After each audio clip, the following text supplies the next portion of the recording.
नमस्कार, आप देख रहे हैं दिल्ली बुलेटिन। राजधानी की बड़ी खबरों पर डालते हैं एक नजर। दिल्ली विधानसभा की सुरक्षा में बड़ी चूक सामने आई है।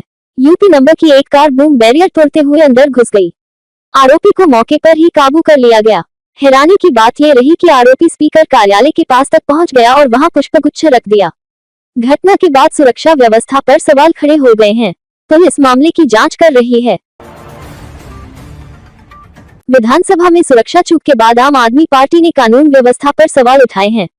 पार्टी का कहना है कि जब विधानसभा जैसी हाई सिक्योरिटी जगह सुरक्षित नहीं है तो आम जनता की सुरक्षा कैसे सुनिश्चित होगी। आपने दिल्ली पुलिस और केंद्र सरकार से जवाबदेही तय करने की मांग की है। सरकारी आदेश के बावजूद राजधानी में 5 किलो वाले एलपीजी सिलेंडर की किल्लत बनी हुई है। कई गैस एजेंसियों और गोदामों पर छोटे सिलेंडर उपलब्ध नहीं है, जिससे आम उपभोक्ता परेशान है। वहीं रेडी पटरी वाले घरेलू सिलेंडर का इस्तेमाल कर रहे हैं, जिससे सुरक्षा जोखिम भी बढ़ गया है। लोगों ने जल्द आपूर्ति बहाल करने की मांग की है। राजधानी में छोटे एलपीजी सिलेंडर की किल्लत लगातार बनी हुई है। आम लोग और छोटे कारोबारी दोनों प्रभावित हैं। सिलेंडर की कमी से घरेलू और व्यावसायिक कामकाज पर असर पड़ रहा है। अंतर्राष्ट्रीय हालात के चलते कोयले की कीमतों में इजाफा हुआ है। इसका सीधा असर छोटे दुकानदारों और उद्योगों पर पड़ रहा है, जिससे लागत बढ़ने से कारोबार प्रभावित हो रहा है। मुख्यमंत्री रेखा गुप्ता की मौजूदगी में दिल्ली सचिवालय में फ्लाईओवरों के नीचे की जगहों के सौंदर्यीकरण के लिए एमओयू साइन हुआ। लोक निर्माण विभाग दिल्ली ने Dalmia Bharat limited, Godrej industries group और ईस्माइट्रक फाउंडेशन के साथ मिलकर यह पहल शुरू की। अप्सरा बॉर्डर से हनुमान सेतु तक 6 फ्लाईओवरों के नीचे हरियाली, म्यूरल्स और सार्वजनिक सुविधाएं विकसित की जाएंगी। सरकार ने इसे स्वच्छ और सुंदर दिल्ली की दिशा में अहम कदम बताया। मुख्यमंत्री ने सफाई कर्मचारियों के साथ संवाद कर उनकी समस्याएं सुनी। उन्होंने भर्ती, वेतन और सुरक्षा से जुड़े मुद्दों पर अधिकारियों को तुरंत कार्रवाई के निर्देश दिए। सरकार ने कर्मचारियों की सुरक्षा और स्वास्थ्य के लिए ठोस कदम उठाने का भरोसा दिया है।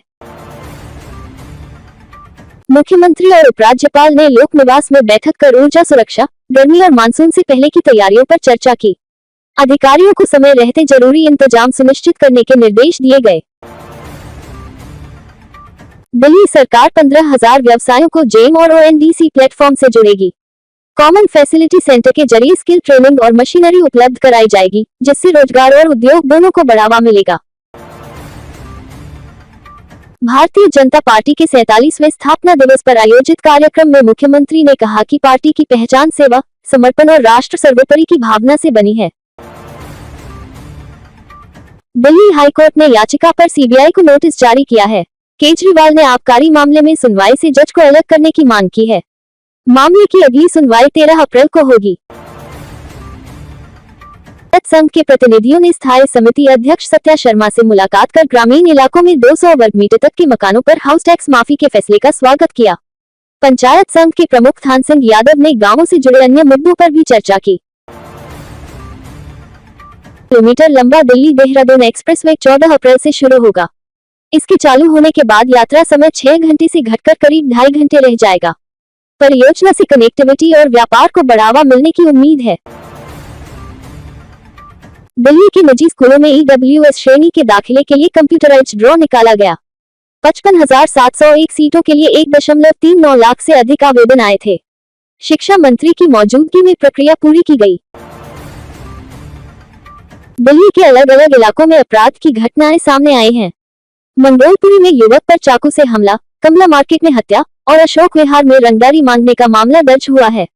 अंतर्राष्ट्रीय हथियार तस्करी मॉड्यूल का भी भंडाफोड़ हुआ है। पुलिस आरोपियों की तलाश में जुटी है। आदर्श नगर इलाके में घर के दरवाजे पर ज्वलनशील पदार्थ डालकर आग लगाने का मामला सामने आया है। पूरी घटना सीसीटीवी में कैद हुई है, जिसमें 2 युवक जानबूझकर आग लगाते नजर आ रहे हैं। यूएसए ओपन कराटे में दिल्ली के अनिकेत गुप्ता और दीपिका धीमान ने स्वर्ण और रजत पदक जीतकर देश का नाम रोशन किया है। दिल्ली में मौसम में बदलाव जारी है। आज अधिकतम तापमान 31 से 33 डिग्री और न्यूनतम 16 से 18 डिग्री के बीच रहने का अनुमान है। आसमान आंशिक रूप से बादलों से ढका रहेगा। राजधानी में वायु गुणवत्ता मध्यम श्रेणी में बनी हुई है। केंद्रीय प्रदूषण नियंत्रण बोर्ड के अनुसार AQI 129 दर्ज किया गया, जबकि कुछ इलाकों में ये 200 के पार पहुंच गया। ट्रांसजेंडर समुदाय ने संशोधन बिल के खिलाफ जंतर मंतर पर प्रदर्शन किया। समुदाय का आरोप है कि यह बिल उनके अधिकारों को कमजोर करता है। जानकारियां देखना चाहते हैं तो हमारे चैनल को लाइक करें, शेयर करें और सब्सक्राइब करना बिल्कुल न भूलें। साथ ही बेल आइकन जरूर दबाएं ताकि हर नई वीडियो की नोटिफिकेशन आपको सबसे पहले मिल सके।